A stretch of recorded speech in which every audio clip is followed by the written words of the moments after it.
This piece is absolutely broken. This is incredible. Look at this. Team gains 35% unblockable chance on basic attacks. Are you kidding me? Well, hello guys. Today we're talking about the equipment in the Classic Tower, which is absolutely busted. So we are going to start right off the bat with the green pieces. Of course, I'll be releasing separate videos testing every single piece of those, but I want to give you my initial reaction, what I think about the Classic Tower equipment. So let's start with the uncommon, treasured, freebie. All right, and you know that basically every single one of you is going to max the green pieces, and there's a huge chance that you also can max one or two of the blue pieces if you're free to play. So the green piece, 20% special 1 and special 2 damage boost. That's not really amazing. You know that the special 1 and 2 damage boost is calculated based on the minimum damage. So if your special attack does 10 to 100 damage, 20% special attack boost is going to give you 2 damage, because that's 20% out of 10. It's not 20% out of 20. This is how it works. So that's not really that great. However, 0.5 bar of power on opponent tags in. That's interesting. The only thing that I dislike about it is that you rely on your opponent to tag in, so you're not in control.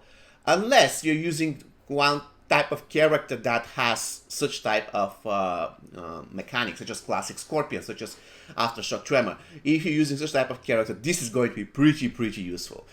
So yeah, I would say that this piece is situationally useful. For certain characters can be very useful. Let's continue. Mid-battle snack. Take 30% less damage from all attacks when blocking. Not really great, I'm sorry. In the general case, you don't really want to block. You have to be on offensive, on the general case. In certain situations, you must block, but yeah. When opponents breaks user block, user gains shield for 5 seconds. Now that is pretty cool. That's pretty defensive. And I reckon this is going to be very useful for certain characters that rely on blocking heavily, such as, for instance, Classic Jax. That piece might be pretty good on Classic Jax, I reckon. So again, situationally useful, but defensive. In survival mode, also in survival mode, it can be very useful. Not because you take less damage when you're blocking, but because if the enemy character breaks your block, you gain shield, and that's very useful. Alright, so currently there are two kind of good pieces, I'm not going to lie. The third one, Dearest Memory, Mortal Kombat. Look at this thing, Mortal Kombat 11. So cool. 20% all special attack and blockable chance. Kind of okay. 30% chance to apply shield break on successful special attack. That one is very useful because the shield break on successful special attack is huge, and you can use that on, for instance, characters that spam special attacks in order to beat bosses, for instance, MK11 Scorpion, Classic Rain, and this can be a game changer because shield break applied on boss can drastically reduce the time you need in order to kill the boss. The unblockable attacks, the special attacks and blockable chance, not really incredible, but the second effect is very useful. It seems that every single one of those green pieces have the same thing. One of the effects not really that great, but the second one is really good. And I reckon it's the same thing with the Dearest Memory. So the shield break, do not underestimate the shield break, especially against bosses, is incredibly useful. The only thing that you have to consider is for how long this shield break lasts. If it lasts for 3 seconds, not that great. Anyways, let's continue. We're going to test all of those pieces. Rocking Token. The design of the card is pretty awesome, I have to agree. 25% power generation boost. Alright, that's always useful on any character. Special attack 1 deals 35% damage to all opponents. Oh my god, I want to test that on Classic Raid. I wonder whether, let's say, if you have Team Soak, you're going to, in the special attack is going to do 100 to all characters. Are you going to do 135 to all characters, or are you going to do just 35? Because if you do just 35, then this kind of nerfs a Classic Rain. But it's going to be great on MK11 Scorpion anywhere, because after all, special one deals 35% damage to all opponents. I mean, MK11 Scorpion spams special one, and that's a pretty good way to kill difficult opponents that can avoid special attacks in towers, for instance. Let's say that Assassin Jade is tagged out and you're fighting some other character, you do special one to this character, damaging Assassin Jade in the process. So very good, very good. A Tremor set. Okay, he can do Brutality. Upon receiving fatal damage, the user resurrects with 15% max health and applies slow to the opponent. I've seen that. The effect is pretty cool, and I'm going to showcase. So definitely this piece, very good piece. I mean, every single one of the effects is incredible. Power generation boost, I like it. Special attack, damaging the entire team, I like it. Resurrection, amazing. Simply amazing. Alright, let's continue. Reckless Ninja's Call to Arms. 35% critical hit chance boost. Awesome. 100% chance to apply snare for 10 seconds after performing successful special attack 1. Oh my god. This is, again, for MK11 Scorpion. Incredible. I think MK11 Scorpion won't have any issues killing every boss in this tower.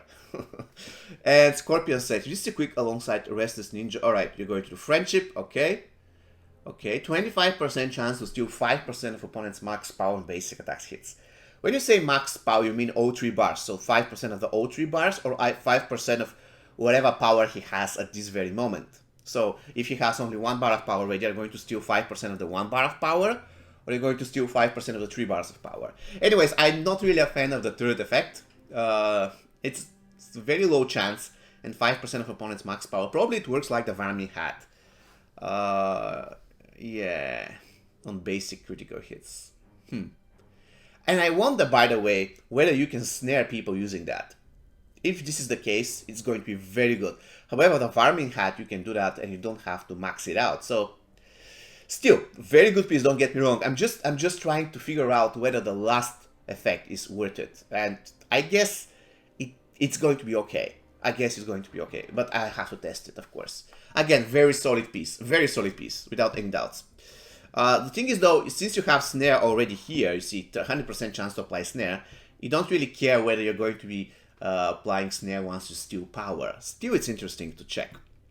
The next piece, Craftsman Pride. Is that rain? Is that rain, guys? Is that rain? Please let me know in the comments. I think it's rain.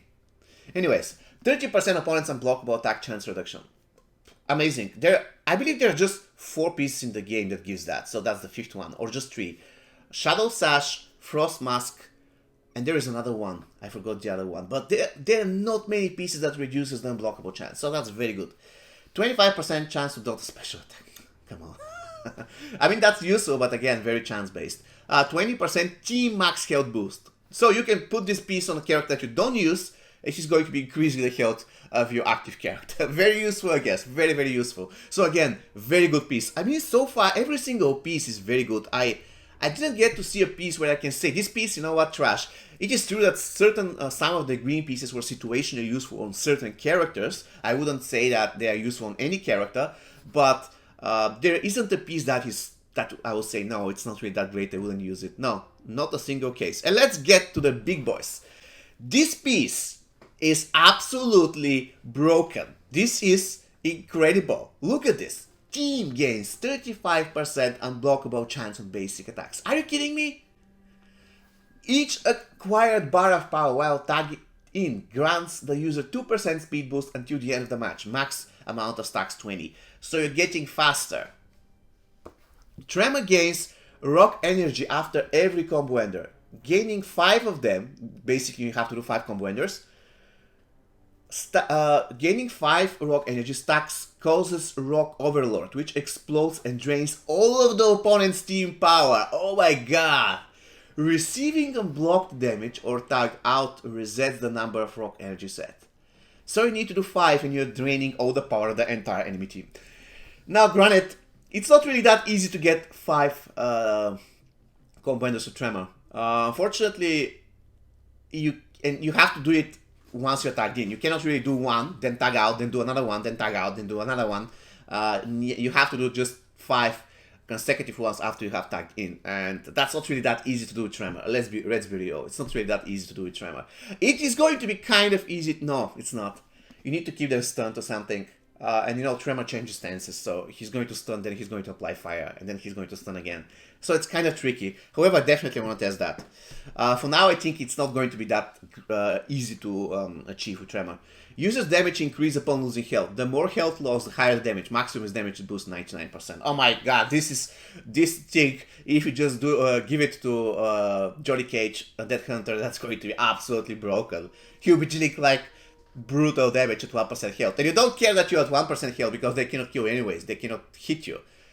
Incredible. So this piece is absolute 10 out of 10. 35% unblockable chance on basic attacks. Only because of this. It is absolutely insane. So just give it to a character who don't use, and then give the absolutely greatest damaging stuff on the other two characters. And they don't require block breakers and do insane damage. Really, really great piece. I considering maxing it out, but I haven't decided yet. Now, Restless Ninja's figure. 15% chance to apply curse on basic attacks. The curse can stack up to 2 times. Alright, that is not... I mean, yeah, let's put it into perspective. That is good against bosses. In Faction Wars, not really that great. Because, I mean, it's also good against difficult tower battles. But in Faction Wars, not that great because 15% chance. I mean, in a lot of cases, you're just going to use special 2 and the enemy will die. So the basic attacks, yeah, it doesn't matter though. Very good in certain situations. But the second effect is busted. 70% resistance to all the buffs of the user while the opponent is affected by snare or curse. Can you get how incredibly powerful this thing is going to be on Classic Rain? If Classic Rain is teamed with Classic Smoke, all you need to do is one special 2. And then basically you are immune to debuffs. And you are reflecting all the debuffs on the enemy. Oh my god, that is so good for Classic Raid. It's simply incredible. Still, it is good for any character that can apply Curse or Snare, and it's great for MK level Scorpion because basically you're doing you're doing basic attacks, and certainly at certain situations the enemy is going to have Curse. Once the enemy has Curse, you have 70% resistance to all debuffs. Pretty cool. Really great piece. Scorpion has a 10% chance to counterattack opponents' basic combo attacks by vanishing into the fire. Crawling from under the ground, basically that's his Inferno Scorpion special too. And hugging the opponent's legs, dealing fire damage and stealing the opponent's attack 10% himself. So you can steal the opponent's effect and gain 40%. The thing is how many times you can do that during one battle. I reckon in Faction Wars probably 2 times tops. So situationally good. And probably the best thing is not that you're going to steal the power, but let's say that you're really low and you know that this combo is going to kill you, but suddenly this 10% chance trigger and it saves your life. So I reckon pretty good. And I wonder what happens if you equip 2 of the sets on Scorpion, the set for Brutality and the set on Friendship. I never tested it. I don't even know it's possible, but I'm going to test it out. After 20 successful basic attacks, the next successful special attack will inevitably be critical. That's not great. I'm sorry. That's not really great. I mean, yeah, you can use that to one-shot people, I guess, but still, not really incredible. Not incredible. And now, Movie Star Set. Apply blind on tag-in for 50 seconds. Okay, that's great. That's great. If the opponent misses their attack, there is 30% chance that animatronic will assist the user. Animatronic is something like a Goro. He just appears and does something. However, look at this. Animatronic has a 50% chance to apply stun to the opponent for 5 seconds. Now, this is probably the most underwhelming piece in the entire tower. I already tested it. This animatronic doesn't do almost anything. However, and the chance for its arrival, first thing first, I mean, you have to evade. So there's a chance to evade. And then, one distinct chance trigger, there is a chance for this animatronic to arrive. And once he arrives, he doesn't do anything. However, the key word here is this thing here. You see, 5 seconds. And that's huge. If you can stun somebody for 5 seconds, you can basically do 2 basic combos. So you can generate some power. But at the end of the day, I reckon this is the worst piece in the tower. I wouldn't recommend really maxing it out. Because of damage it deals... I mean, I haven't unlocked the effect on Fusion 10, but the damage this thing deals is underwhelming. Geek Defense. 400% recovery boost, amazing for survival mode. 60% chance to gain regeneration after performing successful special attack too. Alright, we already have such type of basically gear in the game. Teammates are healed for 20%, 10% for bosses of the health restored by user. Oh my god, so you can heal the entire friendly team. This is probably the best defensive team for survival mode. Defensive item, sorry. So guys, I have to be honest, except for the animatronic thing, the movie star set, everything else in this tower is amazing when it comes to equipment. So if you're planning on spending some cash, make sure that you spend it on this tower. Incredible. If you're free to play, make sure that you grind the tower and make sure that you max out at least one of the blue pieces, because every single piece of this tower is really good. And yeah, I will release a separate video on every single one of the pieces. I hope they're going to be incredible. And I will release the videos with maxed out pieces. I'm probably not going to max them out myself, but I know people who will. So I will kindly ask them to help me with this. See you next time, guys. Take care.